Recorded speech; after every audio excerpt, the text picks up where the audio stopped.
रत्नागिरी शहरातल्या अनेक भागांमध्ये रात्री केमिकल युक्त वायूचा वास येत होता।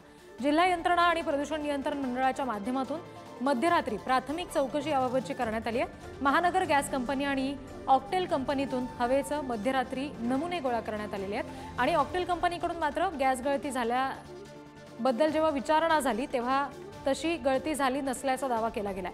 पण घडलेल्या घटनेसंदर्भात जिल्हाधिकाऱ्यांनी दुपारनंतर आता तातडीची बैठक मात्र बोलावलेली आहे।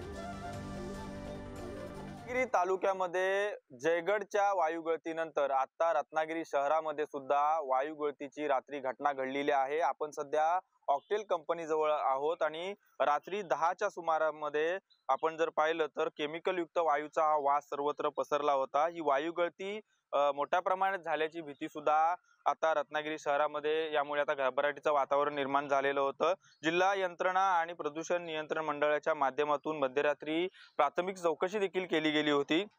महानगर गॅस कंपनी आणि ऑक्टेल कंपनीतून ही हवेचे मध्यरात्री नमुने देखील या ठिकाणी गोळा केले गेले होते। की अप्पर जिल्हाधिकारी आणि प्रांताधिकारी यांनी देखील या ठिकाणी पाहणी केलेली आहे आणि प्रदूषण नियंत्रण मंडळाने सुद्धा हवेचे नमुने हे गोळा करण्यासाठी जी गाडी आहे ती कंपनीच्या आवारात या ठिकाणी दाखल झालेली आहे। घडलेल्या या घटनेसंदर्भात जिल्हाधिकाऱ्यांनी दुपारनंतर तातडीची महत्त्वाची बैठक बोलावली देखील आहे। त्यामुळे ऑक्टेल कंपनीकडून मात्र हा गॅस गळती झाला नसल्याचा देखील दावा केला जातोय आणि त्यामुळे रत्नागिरी तालुक्यातील ही सलग आठवडाभरातील ही दुसरी वायुगळती आहे। त्यामुळे ह्या झालेल्या वायुगळतीच्या पार्श्वभूमीवर कंपनी आता काय खुलासा करणार याकडे आता संपूर्ण रत्नागिरीकरांचे लक्ष लागून राहिले आहे।